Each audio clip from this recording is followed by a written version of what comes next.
l'heure à laquelle on voilà. C'est bien. Avant que je puisse vous permettre d'éventrer, comme on a l'habitude de dire, le BOA, les 10 graves maladies, nous sommes à la deuxième, bien évidemment. Je vous demanderai de recorder cet instant entre les mains du Seigneur. Père, nous te demandons de nous assister par le nom puissant de Jésus et par ta grâce. Amen.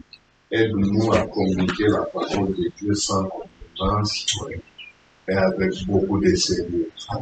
Dans le nom puissant de Jésus, nous avons ainsi prié. Amen. Amen. Voilà, révérend Esas, la dernière fois que nous étions en train de suivre cette émission, il y a une question que nous vous avions posée, c'était de savoir comment découvrir un prédateur sexuel. Quand quelqu'un est prédateur sexuel, puisque vous nous aviez donné 3 types, n'est-ce pas, d'hommes de Dieu qui sont dans les péchés de l'impudicité. Évidemment, vous nous avez dit qu'il y avait le succombant. Les succombants, vous avez dit, ce sont ceux qui tombent dans ces péchés de façon accidentelle. Sur une période, n'est-ce pas, de 50 ans de ministère, il est tombé du foie. Celui-là, vous avez vraiment dit qu'il n'est pas du tout un prédateur sexuel. Le deuxième, ce sont ceux que vous avez dit, les habitués, donc les gens qui tombent de temps en temps. Et la troisième catégorie, c'est celle sur laquelle vous êtes trop appesantis pour essayer d'admonester, de prévenir le peuple de Dieu qui sont dans leurs assemblées. Et vous avez dit que ce sont des prédateurs sexuels. Et vous étiez en train de répondre à une question, de dire quels sont les signes par lesquels on peut le découvrir. Et si jamais une victime est en face de cette catégorie, que cette victime sache comment automatiquement fuir loin d'une telle personne. Alors, je vous donne le micro, le peuple de Dieu est en train de vous suivre pour que vous puissiez poursuivre avec votre enseignement. Oh oui, nous vous avons dit que les prédateurs, ce ne sont pas des serviteurs de Dieu. Ce sont des gens que le diable a installés dans l'église pour polluer l'église et détruire l'œuvre de Dieu avec l'esprit d'impudicité. Il ne tombe plus occasionnellement comme ça peut arriver à certains hommes de Dieu, mais ils ont accepté le statut d'être impudiques vertébrés. Et en tant qu'impudiques vertébrés, ils font des plans pour arriver à leur soif. Ils nous montrent des stratégies pour avoir certaines sœurs. Ils sont prêts à tout pourvu qu'ils en arrivent à leur fin qui est l'impudicité. Alors dans ce cas-là, ce ne sont plus des gens qui tombent occasionnellement dans le péché. Ce sont des gens qui ont accepté cet état de choses et ayant accepté cet état de choses, ils vivent pour ça, ils vivent en ça et ils sont ancrés en ça. Ils sont complètement assis pour ça. Et dans tout leur ministère, ce qui les intéresse, c'est de coucher avec les sœurs, c'est de coucher avec la gente féminine qui se présente. Donc, ils sont là pour ça. Donc, ils nous montrent des stratégies, même le bureau est construit de telle manière que leur carrière d'éthique soit assurée, qu'ils vivent toujours leur vie de coucher avec les femmes. Donc, tout ce qu'ils font dans leur vie, c'est vivre dans l'impudicité, mais tout en se réclamant donc. Aujourd'hui, ils sont allés plus loin, hein, ils sont même dans l'homosexualité. Hein. Ah oui, je ne sais pas, peut-être on aura le temps de dire ce qu'ils font. Certaines pratiques nous abondent que les prédateurs ont introduit dans l'église. l'Église. Alors nous vous avons dit que c'est facile ou c'est remarquable quand vous voulez savoir si cet homme est un homme de Dieu prédateur ou non. Ils ont tellement de l'expérience, on peut parler même de l'expertise dans ce domaine-là, que ça saute parfois aux yeux. Mais les chrétiens, comme ils aiment toujours parfois être fanatiques, ils ne veulent pas reconnaître. La première chose que les prédateurs font, c'est de faire des pratiques qui sont antibibliques. Par exemple, quand vous venez devant eux, vous avez des problèmes de maniaque. Vous voulez par exemple que le Seigneur vous débarrasse de tel esprit ou de tel.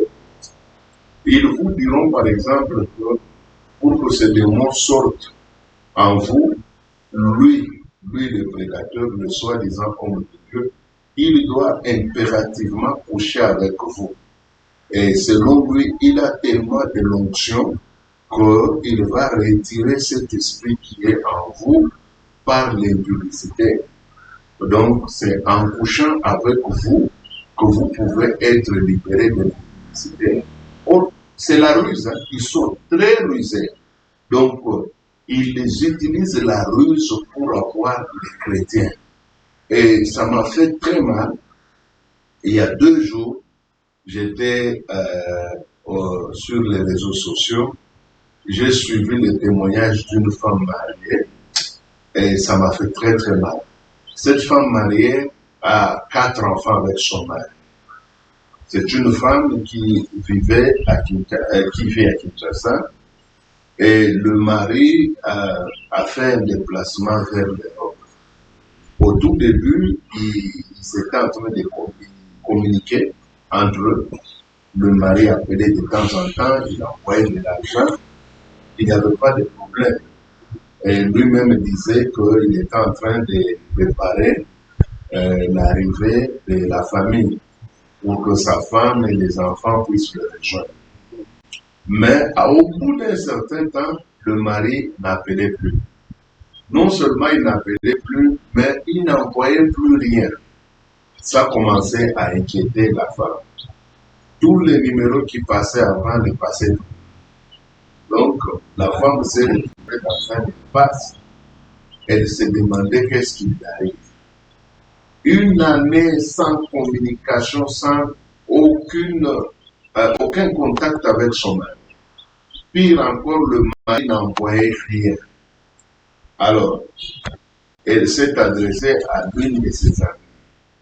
L'ami lui a dit, non, nous avons un prophète qu'on appelle Papa Solution. Ça, c'est ce que j'ai suivi sur les réseaux sociaux. Tout le monde peut suivre ça. Et on a amené cette femme pour qu'elle aille rencontrer Papa Solution qui était le prophète. Ça, c'est la femme, hein, la maman elle-même qui dit. Il dit quand elle arrive sur place, elle trouve que l'endroit ne présentait pas bonne image. C'était pas vraiment un endroit où on peut facilement comprendre qu'il y a une église. Par contre, ça ressemblait à une cabane, et donc quelque chose ayant trait au fétiche. Mais on lui dit non, le prophète est là dedans, il reçoit et tout. La femme dit, quand j'arrive devant le prophète, ce qui est curieux, c'est que le prophète a dit tout ce que je vivais. La maman dit, j'étais étonné. Et il m'a tout dit. Incapacité d'entrer en contact avec mon mari qui n'envoyait plus rien.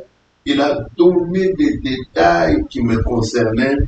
D'abord, le fait qu'il a prophétisé en donnant des détails avec exactitude sur ma vie a fini par me convaincre que c'était peut-être un bon prophète. C'est vraiment un papa solution. Mais un papa solution. Mais comme je vous ai dit que les prédateurs, leur première méthode pour détruire les chrétiens, c'est utiliser la ruse. Le monsieur va lui dire, pour que ton mari te revienne, et pour que ton mari commence à te renvoyer de l'argent, et pour que ton mari te recontacte de nouveau, nous devons faire des rapports sexuels avec toi 7 fois pendant 3 semaines. Donc, si vous faites les calculs, ça devait faire 21. Et dit, moi je dois coucher avec toi pendant 7 jours. Donc, nous allons le faire chaque semaine 7 fois et pendant 3 semaines. Dès que je termine, ton mari va te rappeler et ton mari va commencer à te donner de l'argent. La femme étant déjà convaincue des prophéties, elle ne pouvait pas faire marche arrière. Et ce rapport devait se passer à minuit, de minuit à 1h du matin. Ce que la femme devait commencer à quitter chez elle pour rejoindre le prophète là où il était. La femme dit, elle est partie là-bas, la première fois, deuxième fois, troisième fois. Sans corde au cou. Non, sans corde au cou. Elle-même. Je vous ai dit que la ruse, c'est une arme de prédilection de tous les prédateurs. Ils savent comment manipuler les esprits des gens par ruse. Alors, la femme a dit, on a couché avec cet homme pendant 1 semaine. Et ce qui m'a étonné, on n'avait même pas atteint la 2e semaine, mon mari m'appelle. Après plus d'1 année, de 2 ans, il n'appelait pas. Le mari m'appelle. Quand je vais chez le prophète pour lui donner le témoignage, le prophète dit, ça c'est rien, continuons d'abord à coucher, tu vas vivre les choses que tu n'as jamais vues. Et la 2e semaine, le mari commence à envoyer l'argent. Il envoie l'argent.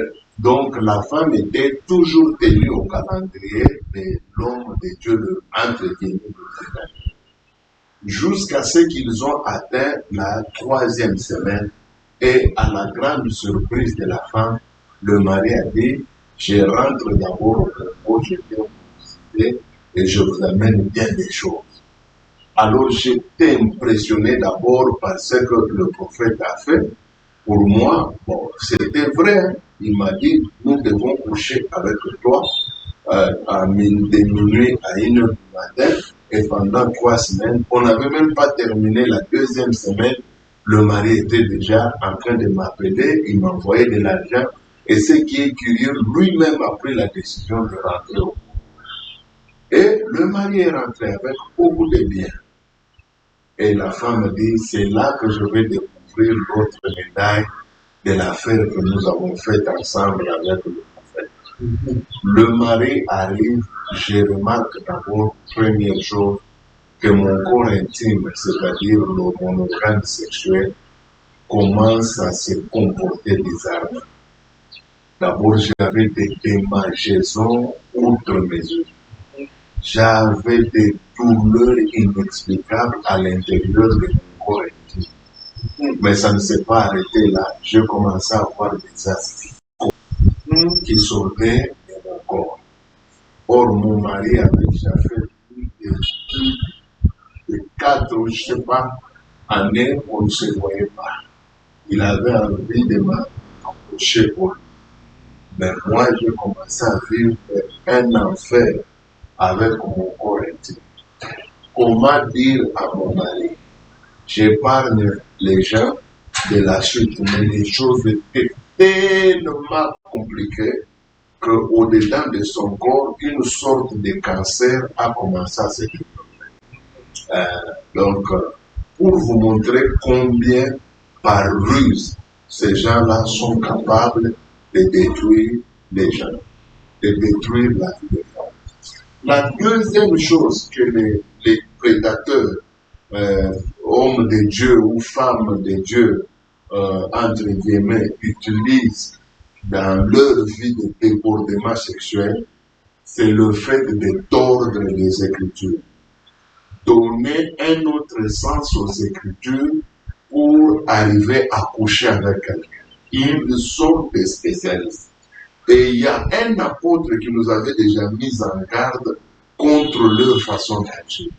Un apôtre dans la Bible nous avait déjà dit que les prédateurs sexuels, les faux pasteurs, les faux docteurs, les faux enseignants assis dans l'université, quand ils viendront dans notre vie pour nous manipuler ou nous détruire, ils vont prendre l'habitude de tordre les Écritures. Écoutez ce que nous avait dit. 2 Pierre chapitre 3, verset 16. 2 Pierre chapitre 3, verset 16, nous lisons au nom de Jésus. C'est ce qu'il a fait, c'est ce qu'il fait dans toutes les lettres où il parle de ces choses dans lesquelles il y a des points difficiles à comprendre, dont les personnes ignorantes et mal affermies tordent les sens, comme celui des Écritures pour leur propre oui. La Bible dit que les gens mal intentionnés, donc un prédateur, un pasteur prédateur sexuel, un prophète prédateur sexuel, c'est d'abord au départ un homme mal intentionné. Lui, quand vous allez le voir, vous venez peut-être pour votre besoin, puisque vous croyez que c'est un homme. Ce qui vous a amené là-bas, c'est puisque vous pensez qu'il peut vous aider. Mais la Bible dit que lui, il est mal intentionné. Il est au départ un prédateur. Ce qui l'intéresse, ce n'est pas tes solutions à toi. D'ailleurs, même quand il prétend donner solution aux gens, ce n'est que des, comment on appelle ça, là-bas, pour attirer les gens vers eux. C'est toujours la mauvaise. C'est toujours un bon moyen pour t'avoir. Et ils savent que quand ils touchent à ça, tout celui qui est dans le besoin viendra le voir. Et c'est là que je déplore aussi le camp de ceux-là qu'on appelle les hommes de Dieu, corrects, des hommes de Dieu qui sont là pour prêcher l'évangile. Ils ne sont pas là pour détruire les vies des gens. Eux aussi, ils ont un problème. Jamais ils ne se préoccupent des besoins des chrétiens. Voilà. Vous voyez, pourquoi les faux prophètes ont plus du succès que les vrais? Les vrais, ils ne parlent jamais. Vous voyez, quand Jésus-Christ disait, venez à moi, vous tous qui êtes chargés et fatigués, je vous donnerai du repos. Jésus-Christ était en train de dire aux gens, quand vous avez des problèmes, quand vous avez des difficultés, venez à moi. Venez à moi.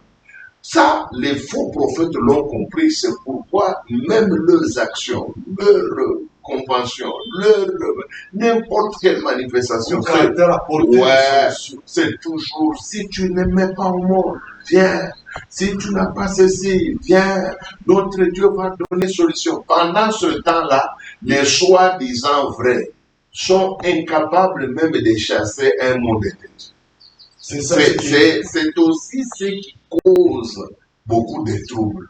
Où sont les vrais hommes de Dieu qui sont dans les vrais, mais qui sont aussi capables de s'occuper des besoins des chrétiens? Ils prient, il y a solution. Vous êtes malade, ils vous imposent les mains, vous êtes guéri.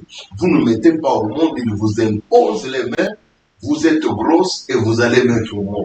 Si les soi-disant églises sérieuses se mettaient aussi à exercer des ministères de puissance, des ministères de guérison, des ministères de délivrance, je crois qu'il y aurait moins de dégâts, puisque la plupart des gens comprendront que si nous allons ici, on ne va pas nous maltraiter, on ne va pas nous exploiter. Ici, on prêche l'évangile gratuitement, on prie pour vous gratuitement, vous recevez les choses gratuitement. Alors, la plupart des faux prophètes ont compris que s'il faut avoir les gens, il faut toucher à leur sensibilité. La sensibilité, c'est quoi? Tout ce qu'ils vivent au quotidien. Les malheurs, les complications, le manque de mariage, des célibats prolongés, des choses injustifiées qui arrivent dans la vie des gens. Les prophètes savent toucher la corde sensible pour que ces gens-là viennent tomber entre leurs mains. Et comme ces gens-là sont devant eux, ils tordent le sens des Écritures. Et ils tordent le sens des Écritures de plusieurs manières. Par exemple, vous pouvez être une jeune fille. Vous avez besoin, par exemple, d'être marié. Ce qui vous amène chez le prophète, c'est puisque vous voulez être marié. Mais qu'est-ce que le faux prophète vous dira? Il prendra, par exemple, le verset de 1 roi, chapitre 4, verset 34. Il dit, vous voulez vraiment qu'on vous prenne en mariage? Hein? Voilà. Deux rois, chapitre 4, verset 34. 2 Rois, chapitre 4, verset 34. Il monta et se coucha sur l'enfant.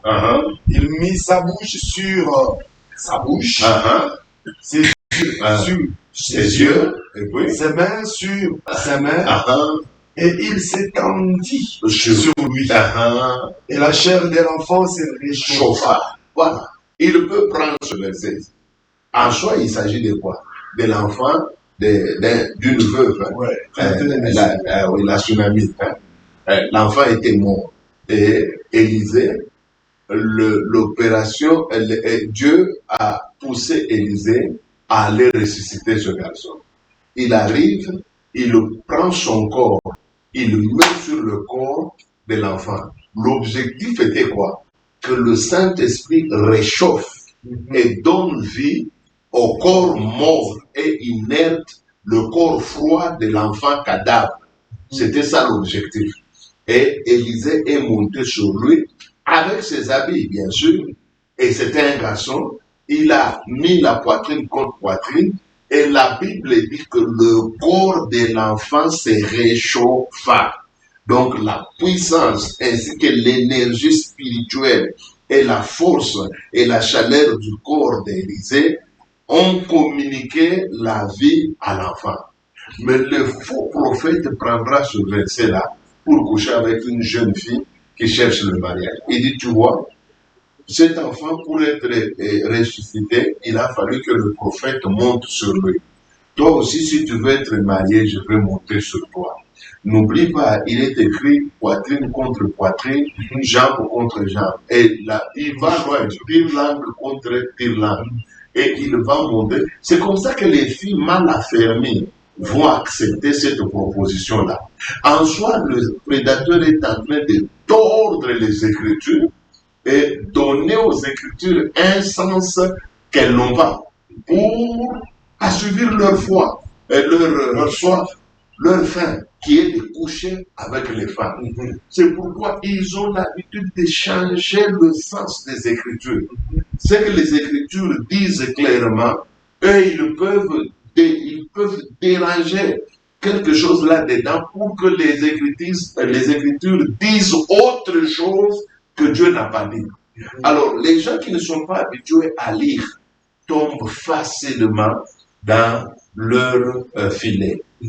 Troisième chose que ces prédateurs-là font, c'est de minimiser le péché d'impudicité. Rendre le péché de l'impudicité, le rendre simple.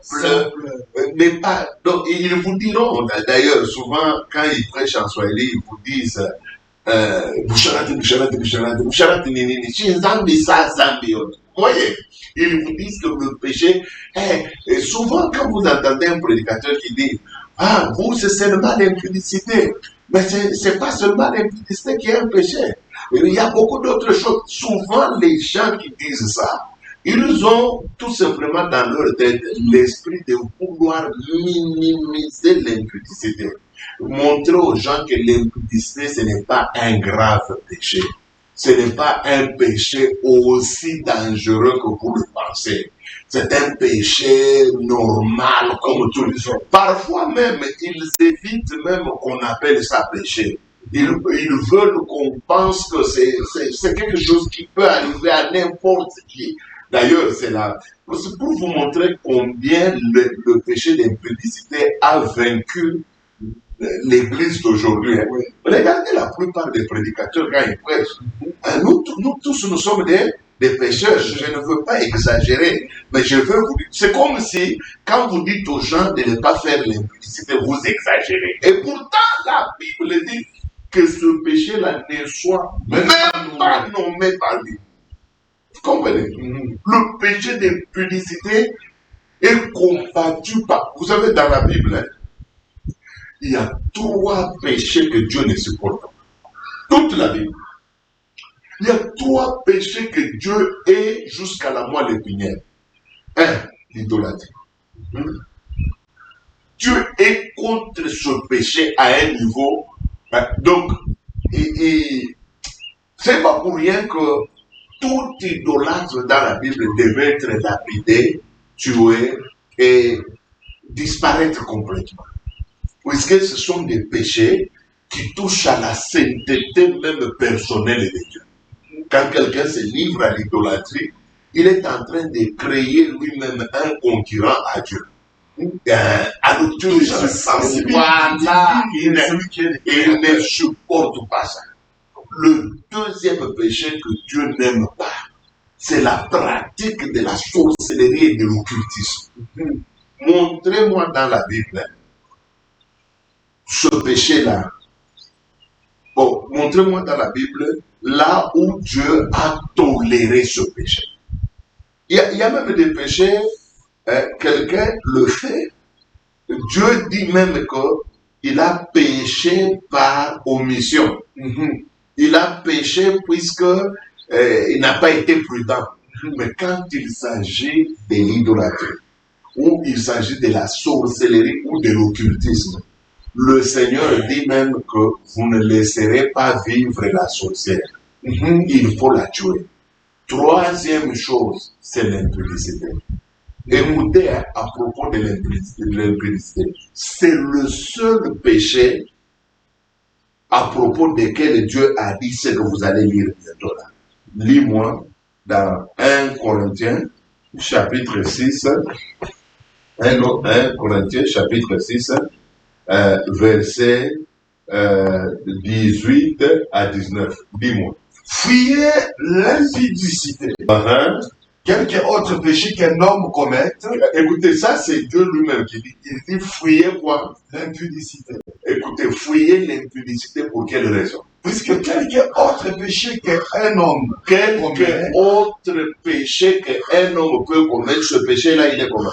est hors de son corps. Mais celui qui se livre à l'impudicité, il veut quoi? Contre son propre corps. Mes amis, le péché d'impudicité n'est pas comme le péché de mensonge. Le péché d'impudicité n'est pas comme le péché de vol. Je sais que voler, c'est très mauvais. Oui, mais ça n'a pas le même niveau, ça n'a pas les mêmes conséquences que l'impudicité.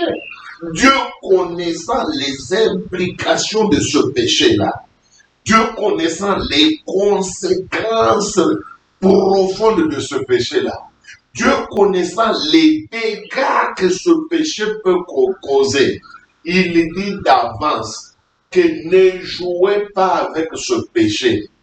Tout autre péché qu'un homme peut commettre, ce péché est hors de son corps. Mais c'est lui qui commet l'erreur de se livrer à l'impudicité. Lui, il commence d'abord par pécher contre lui-même. Il y a des gens aujourd'hui qui sont en train de payer puisqu'ils ont péché contre eux-mêmes. Avant que le péché d'impudicité ne touche Dieu, à la sainteté de Dieu, à la sensibilité de Dieu, il te touche d'abord toi-même dans toutes tes profondeurs.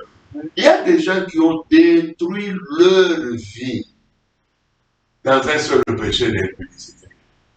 Un seul péché d'impudicité et la mort physique et la mort spirituelle s'en sont suivis. Donc le diable ne joue jamais. Alors ces gens-là, eux, ils veulent nous présenter le péché d'impudicité comme étant un péché ordinaire. Mais même dans leur prédication, ils vous diront, vous exagérez, vous pensez qu'il n'y a que l'impudicité qui peut. Alors, en disant cela, ils sont en train d'abaisser, de montrer à l'esprit des humains que ça ne vaut pas la peine, vous ne pouvez pas trembler. Rendre ce péché aussi simple pour que vous commenciez à y accéder sans aucun problème, alors que les conséquences que vous allez récolter dans ce péché sont incalculables. Pendant que je prêche, combien de gens sont en train de regretter leur acte sexuel? Il y a des gens qui vous diront, en tout cas, il ne fallait pas que je rencontre cette fille qu'on appelle mamie. Puisque depuis que je l'ai rencontrée, ma vie a complètement basculé. Je suis en train de vivre des malédictions à cause de cette mamie-là. Il y a des choses qu'on va récolter dans le péché d'impudicité et qui seront difficilement chassables dans notre vie. Vous allez faire tout ce que vous voulez. Parfois, il y a des conséquences qui nous amènent jusque dans la tombe. Mais ces gens, eux, ils s'arrangent à la démystifier. Oui, à démystifier le péché d'impudicité, à minimiser ses conséquences, à le rendre simple et accessible, de telle manière que même quand vous faites ça, que vous ne puissiez pas vous en faire. Où est-ce que le prédicateur a dit? Quatrième chose, ils aiment trop calmer la conscience quant aux conséquences de ce péché. Ils sont les premiers à vous dire que le sang de Jésus est là. Mais ils ne vous diront jamais les conséquences qui en découlent. Le sang, tous nous croyons dans la puissance du sang. Mais le sang de Jésus, c'est le sang qui travaille avec les gens qui tombent par accident, qui font les péchés puisqu'ils n'ont pas voulu, mais qui sont tombés quand même. Ces gens-là peuvent s'abaisser, demander à Jésus pardon. Mais la Bible dit, si nous péchons après avoir connu si nous péchons volontairement, après avoir connu la volonté de Dieu, il ne reste plus de sacrifices pour nous. Mais les prédateurs, eux, ils font tout pour que vous n'ayez pas peur des péchés. Ils vous tranquillent. Ils vous tranquillent, même après avoir péché. Et eux, ils s'arrangent pour essayer de calmer votre conscience, pour que vous n'arrangez pas selon la Bible. Puisque la Bible dit, petit enfant, je vous ai écrit pour que vous ne péchiez point. Mais si vous avez péché, nous avons auprès du Père un avocat auprès de qui nous pouvons aller. Et il s'arrange même pour que vous n'alliez pas voir cet avocat-là. Ils veulent calmer votre conscience. Ils vous parlent de telle manière que vous ne voyez pas que c'est grave. De telle manière que vous acceptez. Et ce qui est grave, regardez comment dans l'église d'aujourd'hui, nous commençons à tolérer l'impudicité. Dans l'église d'aujourd'hui, il y a des églises qui connaissent très bien que leur pasteur est en train de sortir avec telle soeur, telle autre, telle autre. Toute l'église est au courant que notre pasteur a 3 copines. La première, c'est Maman Moulanga. La Maman Moulanga en question, une femme mariée. Mais toute l'église sait que le pasteur sort avec cette femme. Et puis, on ajoute encore 2 sœurs là, sœur Naomi, sœur Fina, elles sont là. L'église est au courant. Et personne n'en parle. En commençant par les pasteurs, les anciens, les diacres, les gens qui sont autour du pasteur. Ils n'en font pas cas. Personne. Nous sommes arrivés à ce niveau comment? C'est en calmant les consciences. Et d'ailleurs, beaucoup d'anciens aussi sont dans le même péché. Qui aura le courage d'attaquer le pasteur? Nous sommes dans le kiff-kiff. Donc, toi, tu as fait, moi aussi, j'ai fait. Alors, pourquoi s'attaquer à l'autre? Pourquoi vouloir suspendre ou appliquer la discipline sur quelqu'un? Nous tous, nous avons l'habitude de le faire. On arrive même au niveau de dire, nous tous, nous sommes des pécheurs. Bon, si nous sommes des pécheurs, fermons l'église. À quoi ça sert? Pourquoi Alors, pourquoi sommes-nous dans l'église? Pourquoi on nous appelle des pasteurs? Pourquoi on nous appelle? Si tous nous sommes des pécheurs. L'église, c'est l'église des saints. La Bible dit aux saints, aux diacres et aux anciens, moi, Paul, je vous écris. L'église, c'est l'assemblée des saints. Ce sont des anciens pécheurs convertis, repentis, purifiés. Maintenant, ils sont en train de marcher par la foi dans la saine doctrine, en craignant Dieu, en essayant de marcher comme Dieu lui-même veut que nous puissions marcher. Mais il faut voir comment les prédateurs ont calmé les cœurs des chrétiens au point où les chrétiens sont maintenant calmes. Vous savez, ça avait tellement gêné Paul. Paul est arrivé dans une église, 1 Corinthiens, lisez 1 Corinthiens, chapitre 5, verset 1. Vous savez, il y a des églises où on a tué la conscience des chrétiens au point où ils ne trouvent pas que c'est grave que de se livrer au péché d'impudicité. Écoutez ce que Paul dit. On entend dire généralement qu'il y a parmi vous de l'impudicité. Et une impudicité telle qu'elle ne se rencontre pas même chez les païens. C'est au point que l'un de vous a la femme de son père. Et vous êtes enflé d'orgueil. Et donc, une impudicité telle qu'elle ne se rencontre même pas chez les païens. Pourquoi cette église est arrivée à ce niveau-là? Comment une église qui déjà existait à l'époque des apôtres, mais est arrivée au niveau où il y avait tellement une impudicité dans l'église. C'était une impudicité généralisée. Elle a commencé par d'abord attaquer la classe dirigeante, ensuite la classe des dirigés, ensuite tous les secteurs, toutes les branches de l'église ont été infectés par l'impudicité, au point où un frère en Christ de cette église-là s'est permis de prendre la femme de son père. Et ils ont commencé à vivre ensemble et à coucher ensemble. Et ce qui énerve l'apôtre, c'est qu'on n'a fait aucun cas de cette affaire-là dans l'église.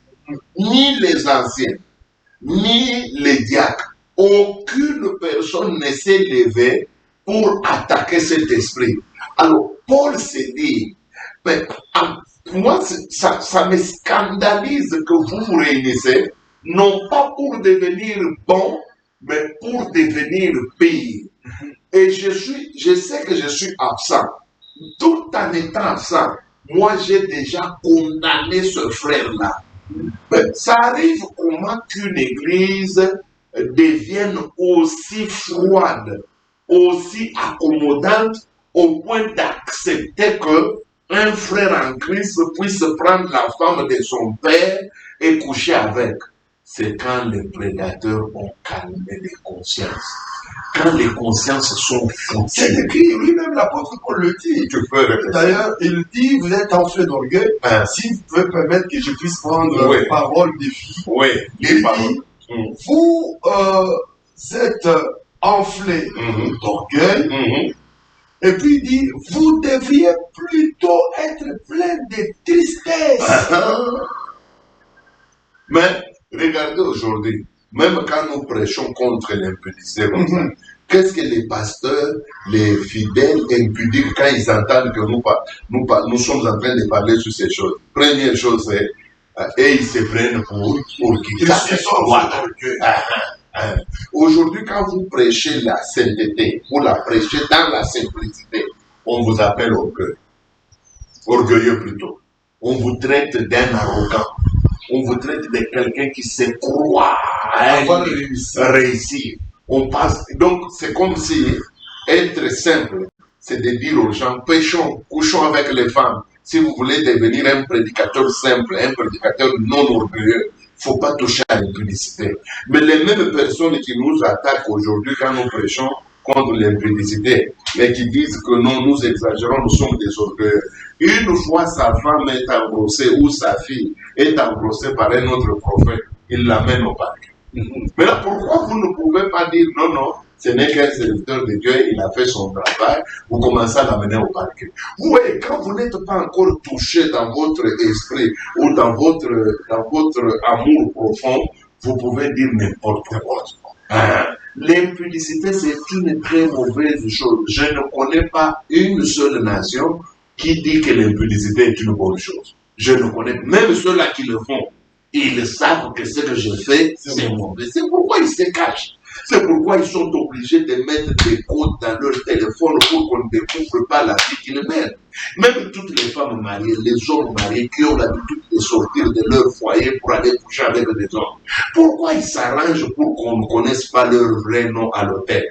Pourquoi ils s'arrangent pour mettre des codes dans leur téléphone pour que personne n'accède pas à la réalité qu'il y a dans le téléphone? Pourquoi ils sont obligés de mentir? C'est parce qu'ils savent que c'est mauvais. C'est mauvais. Révérend Esdras, je vous poserai une question. Aujourd'hui, l'impudicité, au-delà, n'est-ce pas, d'être dans le camp seulement des prédateurs, nous sommes en train de nous rendre compte que, on dirait que c'est une gangrène pour le corps du Christ. Une véritable. Et ceux qui ne désirent même pas, puisque ici, vous nous avez dit qu'il faudrait que ceux qui pratiquent l'impudicité puissent développer une certaine affliction, mais le prédateur calme. Mais nous voyons aujourd'hui qu'il y a, et chez le vrai chrétien, ceux-là qui n'ont pas désiré être dans cette vie-là, et chez le prédateur, on ne sait plus quoi retenir. Est-ce que il existe certaines causes qui poussent les gens à se verser, à tomber dans le filet de l'impudicité, puisque on dirait que c'est l'impudicité, le péché d'impudicité qui a dominé maintenant sur l'Église, au point qu'on ne sait plus qui finalement peut se retenir et qui ne peut pas se retenir. Est-ce qu'il y a des causes, ou bien que cela ne découle que d'une simple petite volonté personnelle de quelqu'un de le faire? Il y a des causes. Il y a des causes. Il y a des causes. Lesquelles, alors? D'abord, j'aimerais vous dire qu'il y a une très très grande différence dans la manière de se conduire des chrétiens d'aujourd'hui, des hommes de Dieu d'aujourd'hui, et la manière de se conduire des hommes de Dieu et des chrétiens de l'Église débutante. C'est que les gens appellent parfois l'Église primitive. Parce que là-bas, on n'entendait pas des engrossements. Je veux vous montrer. Prenez le cas comme celui de Paul. Ouais. Paul est un jeune garçon, très ailé dans le judaïsme, très méchant. Vous savez comment il s'est comporté, il jouait tout ça. Paf, il est appelé par Dieu. Et ce garçon décide, avec l'appel qu'il a reçu, de rester célibataire jusqu'à la fin de sa vie. Selon les historiens, bon, il y a beaucoup de confusion. Il y en a qui disent que Paul est mort à 120 ans. Mais ce que je reconnais, c'est que lui-même le dit, qu'il était trop vieux. Il a dit, moi vieillard, vers la fin de sa vie. D'autres disent non, il est mort à 90 ans. D'autres disent il est mort à 100 ans. Qu'on ne discute pas. Ce qui est vrai, c'est que c'est quand même une vieille personne. Quelqu'un qui a fait très longtemps et il était vieux, il est mort. Et il s'est converti aussi trop jeune. Imaginez pour ce garçon-là, sans femme, sans copine. Il a marché avec Jésus jusqu'à sa mort. Il n'a jamais couché avec lui. Prenez Jésus. Jésus est né. Il est mort à 33 ans. 33 ans.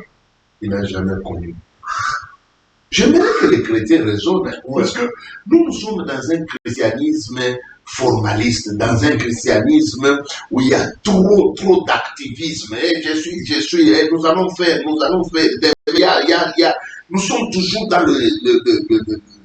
l'activisme. Mais mettons-nous vraiment, mettons nos pieds sur la terre et raisonnons. Vous prenez quelqu'un comme Élie. Élie va dans une ville où il n'est pas très connu, célèbre. Et il débarque dans une maison d'une veuve. Pour vous dire que ce n'était pas une veuve vieille, une vieille veuve. Elle n'avait qu'un seul enfant. Ça signifie que c'était une jeune veuve. Et puis son enfant était trop petit. Voilà la raison pour laquelle elle cherchait. Oui, pour vous dire que l'enfant était petit. Regardez seulement quand il est mort. Et il l'a pris dans ses mains, dans ses bras, et il est monté avec là en étage. Si c'était un garçon adolescent, Élie devait appeler certaines personnes, des voisins, pour qu'on l'aide à prendre le cadavre. Donc on comprend que cette veuve-là était jeune. En tout cas, selon toutes les données telles qu'elles se présentent, l'âge de l'enfant et puis le nombre d'enfants, on comprend que cette maman-là ne pouvait pas avoir plus de 30 ans. Ouais. Élie descend dans sa maison. Il va faire là-bas 3 ans et demi. Une veuve. Vous êtes dans une maison d'une veuve, où il n'y a pas la présence d'une autre personne assez adulte. Surveillant. Donc, tous les terrains étaient préparés pour que Élie joue avec cette veuve comme il le veut. Mais il n'a jamais touché cette veuve. Il n'a jamais couché avec elle. Ça doit nous interpeller. Comment parmi les 12 apôtres, tous les 12, aucun apôtre n'a eu de problème de sexe? Aucun. Pierre, Jean, et puis ils sont restés avec Jésus pendant 3 ans seulement. Ouais. Mes amis, posons-nous la question. Ils avaient quelle force pour que de pareilles choses ne leur arrivent pas? Mais nous, de nos jours, on a des femmes, parfois de très belles femmes. Les hommes de Dieu, regardez les hommes de Dieu actuels, ils font des choix.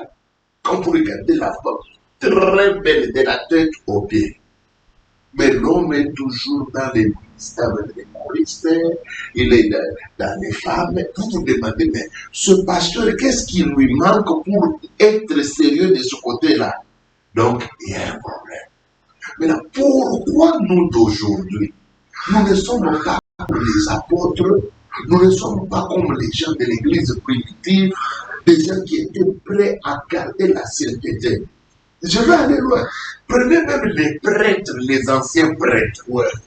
Hein? Les prêtres catholiques.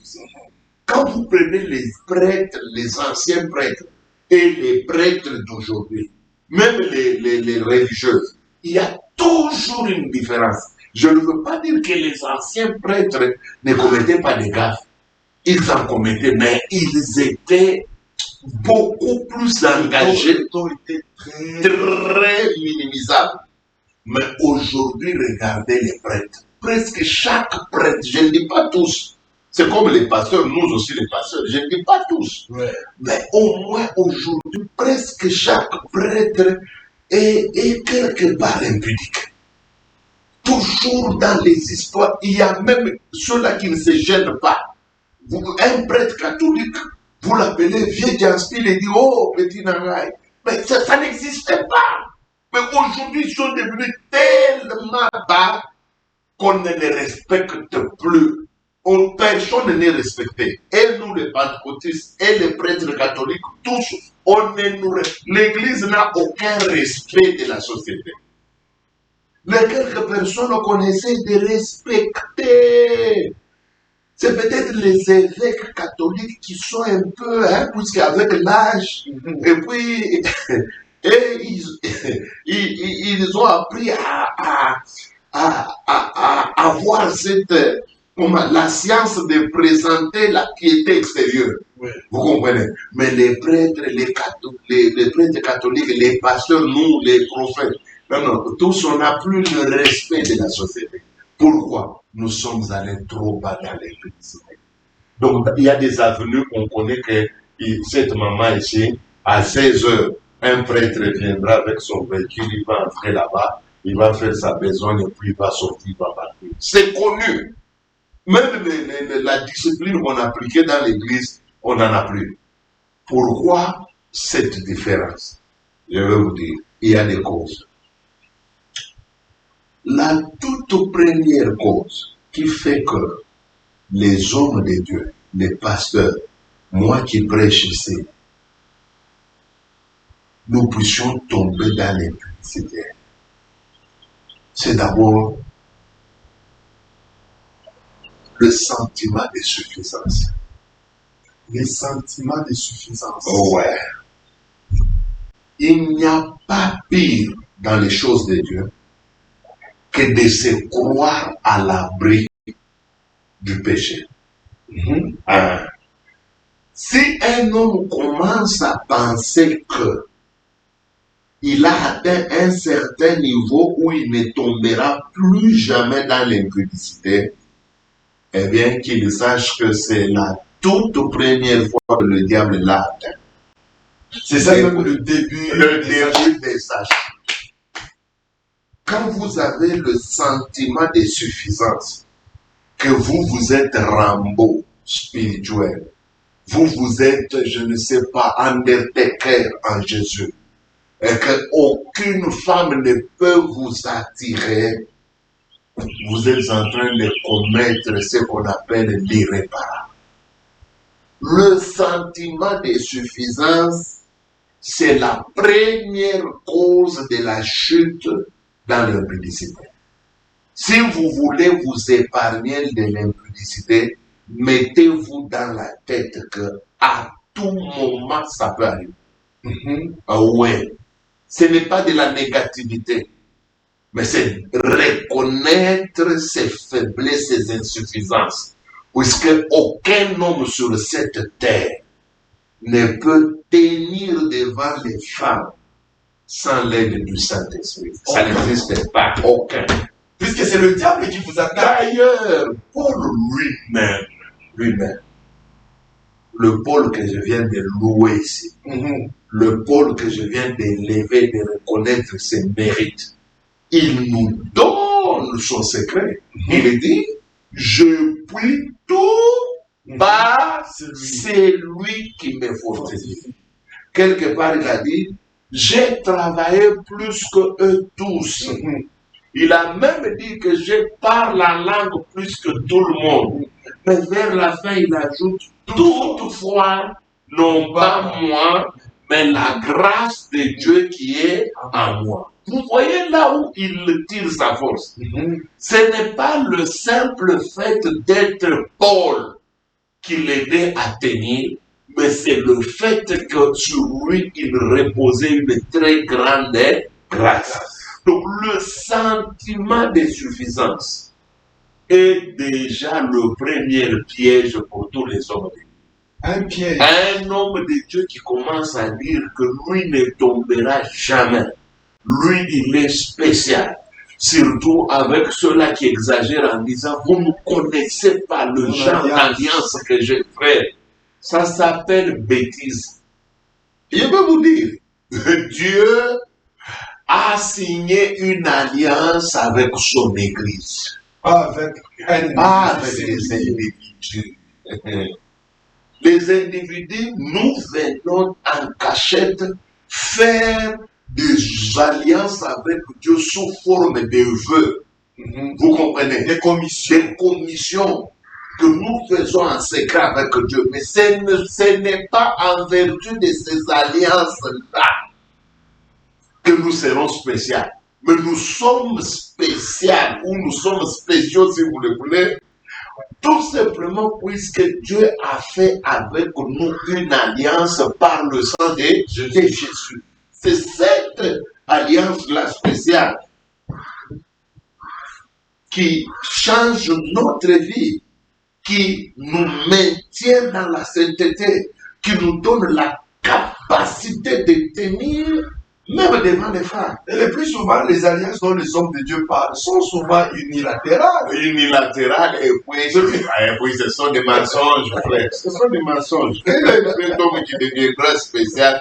Et puis, quelle est autre alliance que vous pouvez faire au-delà de l'alliance du sang de Jésus avec il y a déjà une alliance. Non, il n'y a plus besoin. Il ne faut pas rêver. Ce sont des vœux. Voilà. Ce sont des commissions. Des commissions, oui. Hein, ce sont des choses que l'on promet à Dieu. Oui, de la consécration. Vous dites à Dieu. Et puis Dieu prend ça au sérieux. Ça, je n'en disconviens pas. Mais ça ne fait pas de vous un homme spécial puisque vous vous êtes consacré à Dieu. Vous comprenez? Paul a fait une consécration, on lui a obligé d'aller couper les cheveux pour montrer aux gens que lui aussi respectait la loi de Moïse. C'était une forme de consécration. Mais ce n'est pas ça qui fait de Paul un homme spécial. La spécialité de l'alliance, c'est d'abord le sang de Jésus. Et cette alliance, il l'a fait avec toute son épouse, l'ensemble de tous ceux-là qui sont sauvés. Comprenez? Voilà. Donc, première cause des péchés d'impudicité, ce sont les sentiments déçus. C'est pourquoi il est presque malheureux pour certains chrétiens de se moquer de ceux-là qui tombent. Nous devons être sévères, oui, envers nos frères qui vont toucher à ce péché. Nous devons les reprendre comme la Bible dit, oui, mais avec douceur et avec crainte. La Bible dit qu'en tout temps, en les reprenant, nous devons agir et sur la douceur et sur la crainte pour que nous-mêmes, nous ne soyons pas entraînés. Ça, c'est clair. Il n'y a aucun homme, aucune femme sur cette terre qui est intouchable par l'esprit d'impudicité. Tous nous pouvons tomber. En commençant par celui qu'on considère comme étant l'homme de Dieu, Vicarius Filii Dei, Pape. Tous nous sommes sujets des faiblesses. Quand vous ouvrez la porte, vous tombez. Et oui, la plupart d'hommes de Dieu tombent parfois avec des femmes que vous ne pouvez même pas soupçonner. C'est parfois avec des femmes de ménage. Je ne méprise pas ce métier. Mais généralement en Afrique, les gens qui exercent ce métier, physiquement, souvent ont toujours des problèmes. Et du point de vue hygiénique, il y a toujours des problèmes. Je ne dis pas toutes, mais nous connaissons quand on vous dit, une réalité. Quand on vous appelle femme de ménage en Afrique. Nous savons, au Congo, nous savons au moins ce que ça représente matériellement, hygiéniquement, physiquement et tout ce que vous pouvez physiologiquement. Ne croyez pas que pour tomber dans l'impudicité, il faut nécessairement une femme de classe, une femme d'une beauté de tamar, une beauté qui va vous troubler jamais. Vous pouvez tomber avec une vendeuse des avocats. Vous pouvez tomber avec n'importe quelle femme, parfois qui a fait 4 jours, je m'excuse le terme, sans se laver. L'impudicité, c'est pas une question de beaucoup de beauté. C'est une question d'attirance, c'est une question des esprits, c'est une question émotionnelle. Et dès que vous êtes embarqué, vous acceptez, fini, vous êtes parti, vous n'allez pas couler. Deuxième raison qui pousse les hommes de Dieu à tomber, des choses comme ça, la proximité. Vous n'avez aucune idée de ce que la proximité crée émotionnellement, sentimentalement. Vous avez une femme qui est très loin de vous, une femme qui ne vous approche pas souvent, peut ne pas vous intéresser. Jusqu'au jour où elle sera amenée à vivre tout près de vous, parfois comme secrétaire, parfois comme collaboratrice. C'est pourquoi les hommes de Dieu souvent tombent avec la plupart des femmes qui sont dans leur entourage. puisqu'ils ne savent pas la puissance qu'il y a dans la proximité. Regardez, David était dans la maison, dans le palais. C'était un grand palais. Vous allez remarquer que tant qu'il a gardé cette position-là, il n'a pas eu de problème. Tant qu'il était dans le palais, à l'intérieur, où il y avait parfois des murs sur son trône, sur son lit, il n'avait jamais eu de problème. Quand est-ce que David a commencé à avoir des problèmes avec les Philistins? La Bible dit que c'est quand il est sorti et qu'il est monté sur la terrasse, sur le toit. Et étant dans cette position, ça lui a permis d'accéder à quelque chose auquel il ne pouvait pas accéder tant qu'il était en bas dans le palais.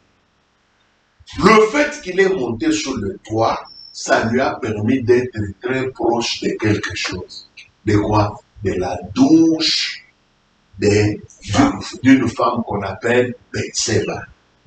C'est quand il a vu Bathsheba en train de se laver que les intentions sont nées en lui.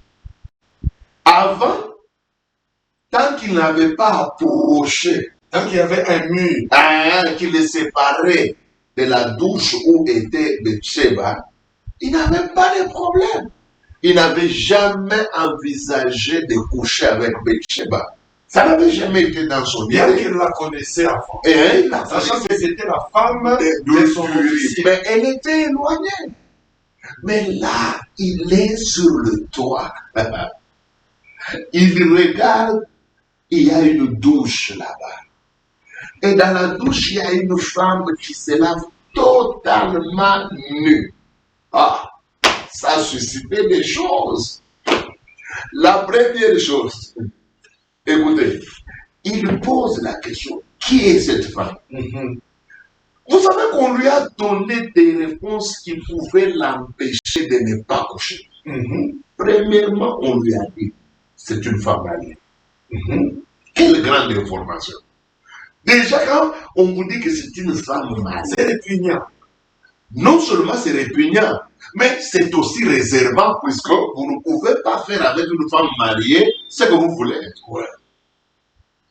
Deux, on lui donne encore une information, qu'elle est mariée à l'un de tes soldats.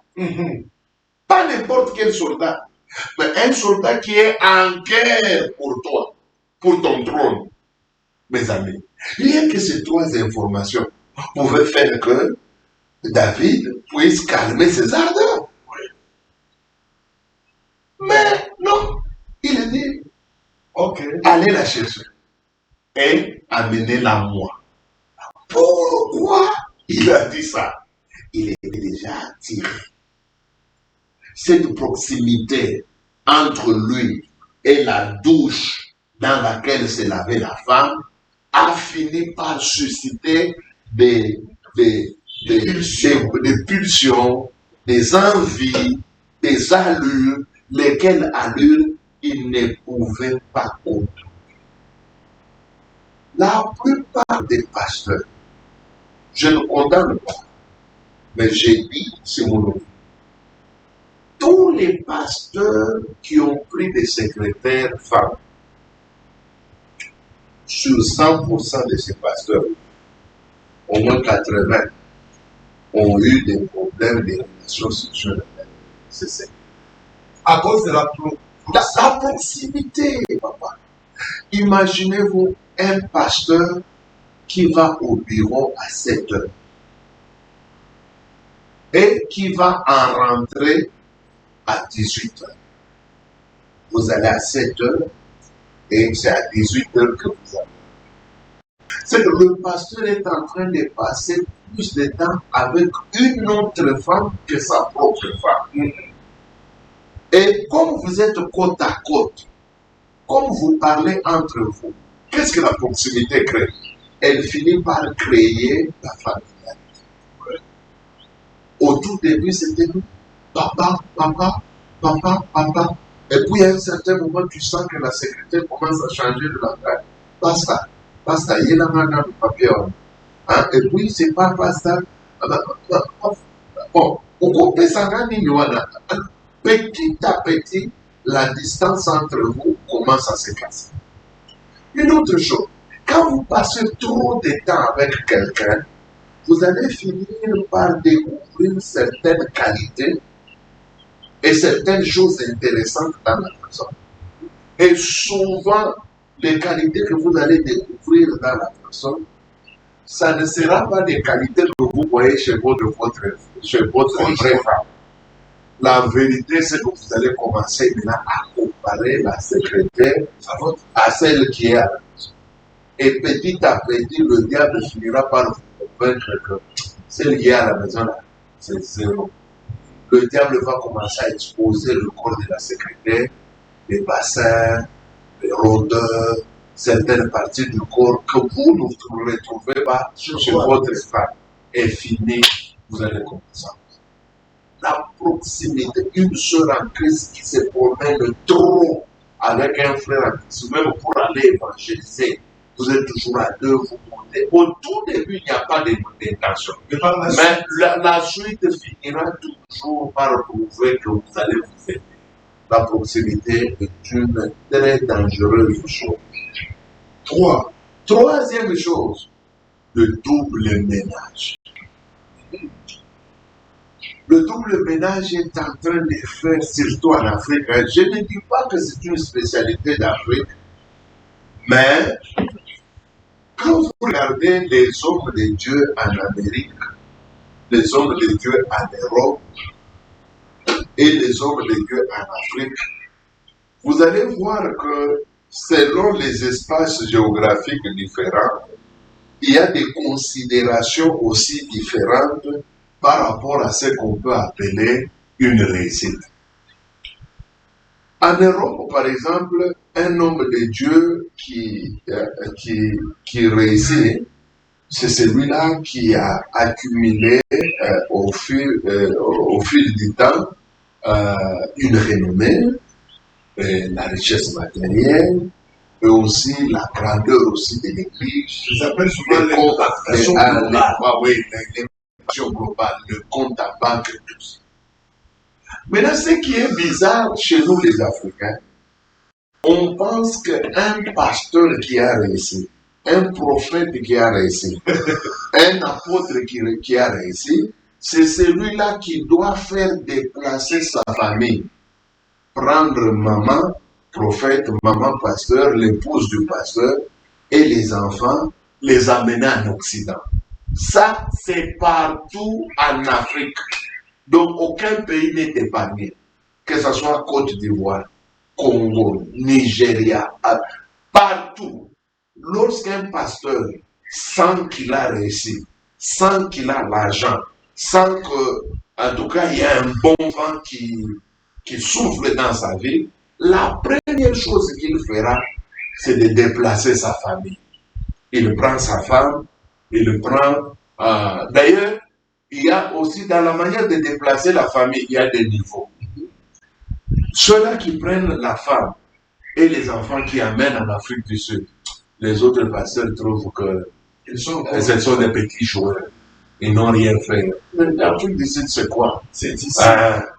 Non, il faut les amener en Europe, en Belgique, en France. Même à ce niveau-là, il y en a d'autres qui pensent que c'est pas fort. Quand vous prenez, pas encore. vous êtes un petit. Pour eux, ils pensent que si vous avez vraiment réussi au présence du monde, il faut amener la femme et les enfants en Amérique ou au Canada. Australie aussi, mais Australie, comme ce n'est pas très proche avec les Africains, on trouve que c'est outre-mer, c'est pas très connu. Bon. Mais les connaisseurs, ils savent que aussi Australie, ça pèse. C'est comme ça que quand vous rencontrez un pasteur, vous lui dites comment va maman? Les enfants sont au Canada, hein? Ils sont à Ottawa. Et parfois, ils te donnent des noms des villes que tu ne connais pas. Puisque dans sa tête, c'est ça réussir. Mais pour le diable, c'est une occasion d'or. Une occasion rare. Puisque quand vous enlevez votre femme vous, de tout près de vous, vous l'amenez loin, le diable vous trouve maintenant sans protection et il va vous faire. Regardez, chaque fois qu'un homme et une femme qui sont mariés se séparent, le diable entre. Ouais. Regardez quand Adam et Ève vivaient ensemble. Il n'y avait pas de problème. Est-ce qu'il y avait des problèmes? Maintenant, montrez-moi le jour où Ève est allée causer avec Satan, avec serpent.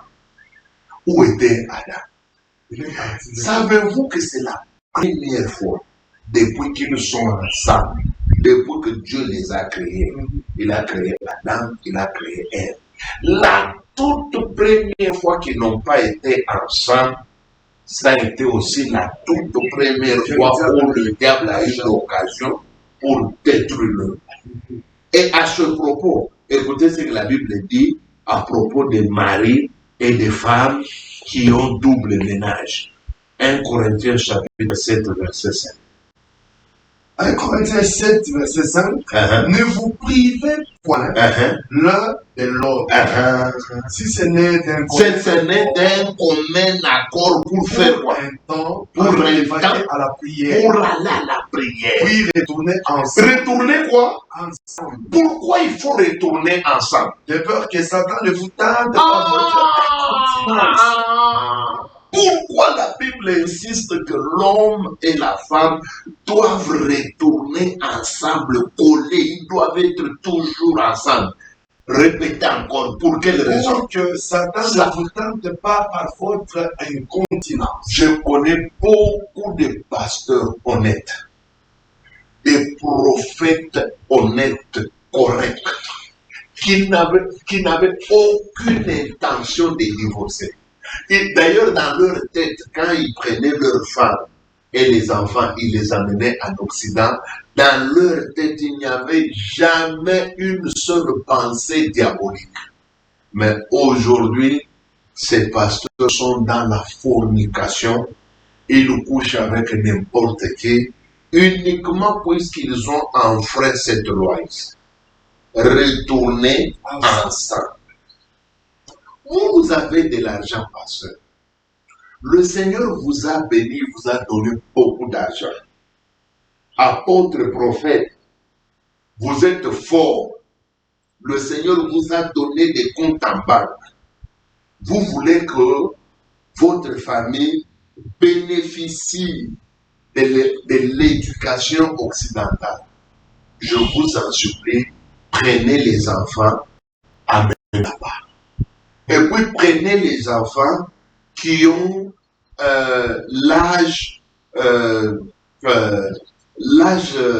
mature de raisonnement. N'amenez pas n'importe quel enfant là-bas. Il y a des enfants qui doivent grandir avec vous. Mais si vous commettez l'erreur de les amener en Europe, vous allez les détruire. C'est comme ça que vous avez des enfants de pasteurs qui sont lesbiennes. Des enfants de pasteurs qui sont pédés.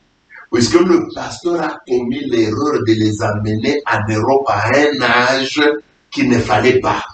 Et l'Europe, ce n'est pas... Écoutez, en Afrique, un enfant peut être éduqué par 4 familles, même quand vous n'êtes pas là. Pas en Europe. En Europe, vous n'avez pas le droit de dire à l'enfant d'autrui. D'abord, à vos propres enfants, il y a certaines choses qui ne passeront pas. Combien plus quand il s'agira d'un enfant d'ailleurs? Et vous amenez les enfants comme ça. C'est comme ça que nous avons des familles de pasteurs qui se sont dégradés. Le pasteur a honte même de nous dire ce qui se passe au niveau du Canada où il a amené sa famille. D'abord, la maman pasteur est devenue la femme de l'entraîneur sportif qu'il avait engagé pour que maman pasteur perde du poids. Maintenant, ce n'est plus la perte du poids, c'est la perte du salut. L'entraîneur commence à coucher avec maman pasteur, lui-même le pasteur aussi à l'église, il couche avec le protocole. C'est pourquoi, moi je vais dire aux frères en Christ qui sont en train de me suivre, si vous voyez une fille qui était dans l'entourage du pasteur, qui était à son bureau, qui prenait ses mouchoirs, qui était dans sa chambre, qui nettoyait, Et d'un coup, vous voulez vous marier, vous voyez que le pasteur commence à vous imposer cette sœur-là. Oh, vous devez la prendre. Fouillez. Le pasteur veut vous donner un citron qu'il a sucé sérieusement lui-même. Maintenant, comme ils ont des dettes morales, regardez la plupart des filles qui entourent les pasteurs, les prophètes, qui sont vraiment dans ce qu'on appelle le carré, dans son dernier carré. La plupart de ces filles-là ne sont pas mariées. Vous allez voir une sœur là qu'on appelle sœur Hélène. Oh, c'est elle qui avait commencé avec le pasteur. Et la sœur Bina. Mais vous voyez que ces sœurs-là, très belles qu'elles sont, elles ne sont jamais prises en mariage. Pourquoi? Puisqu'elles couchent avec l'homme en question. Elles couchent avec le pasteur. Et ça les amène des malédictions graves au point où la vie est fermée, la vie est complètement ligotée. Elles n'ont aucune possibilité de rebondir. Maintenant, parfois, elles font des pressions au pasteur. Oh, on a tout ça, vierge. Je suis entré dans cette église, j'étais vierge. Maintenant, le pasteur reconnaît, il sait que c'est lui qui a fait ça. Comment faire pour se débarrasser de cette soeur? Donc, quand vous entrez dans l'église, oh frère, vous voulez vous marier? Voilà, prenez la sœur Hélène, prenez la sœur Bina. Mais vous-même, vous savez très bien que ce n'est pas une bonne sœur pour vous. Il peut aller même jusqu'à vous donner des prophéties. S'il vous plaît, frère, si vous voyez une fille de l'entourage du pasteur qui a fait 16 ans, 14 ans, tout ça, qui n'est jamais marié, et qu'on commence à vous imposer de la prendre en mariage, n'acceptez pas. N'acceptez pas. On est en train de vous servir du son au lieu de la farine. Vous comprenez? Lui, il a mangé toute la farine, il prend maintenant le son, n'acceptez pas. Vous êtes en train de manger les miettes, alors que le gros repas, c'est lui-même le pasteur qui s'en est servi. C'est pourquoi, maman pasteur, n'acceptez pas d'aller loin de votre mari. Envoyez les enfants en Europe, vous soyez à côté de votre mari. Si vous pensez que ce que je viens de dire n'est pas vrai, faites seulement une imagination mentale. Prenez tous les pasteurs de Lubumbashi. Je vais loin. Allez même au niveau de Kinshasa. Prenez tous les pasteurs de Kinshasa, tous les pasteurs de Goma, tous les pasteurs de Mbujimai, qui ont connu ce qu'on appelle en ascension matérielle, qui ont connu une sorte d'élévation matériellement, sur le plan de la réputation, tout ça, et qui ont commis l'erreur de déplacer les familles. Il est en mouvement, il prend sa femme, il l'envoie en France. Il prend ses enfants, il l'envoie en France. Regardez ce qui est arrivé dans sa vie une fois que la famille est partie. Lui qui n'était pas impudique, vous allez commencer à entendre les problèmes d'impudicité. Lui qui était engagé, sérieux, vous allez voir que l'engagement va commencer à perdre l'allure. Tous les pasteurs qui ont envoyé les femmes à l'étranger ont eu des problèmes de sexe. Pourquoi? Puisque le sexe, c'est comme un besoin. Le sexe, c'est comme un besoin de boire, un besoin de manger, tout ça. Ne pensez pas que si vous faites un mois sans rien sentir dans votre cœur, dans votre corps, que vous ne sentirez plus jamais. Maintenant, quand vous avez envie d'approcher votre femme, mais votre femme est au Canada, pasteur, qu'est-ce que vous allez faire? C'est là que beaucoup de pasteurs deviennent des masturbateurs. Ils commencent à faire des rapports sexuels virtuels à travers les réseaux sociaux. Et c'est là que les pasteurs apprennent aussi à coucher avec des sœurs qui font des travaux ménagers dans leur maison. C'est là que le pasteur apprenne à coucher aussi, même avec des jeunes gens. Vous allez voir certains jeunes qui se promènent toujours avec le pasteur dans sa jeep, tout ça, qui dorment avec lui, mais la nuit, le pasteur quitte sa chambre, il va dans la chambre des jeunes gens, il commence à coucher pour essayer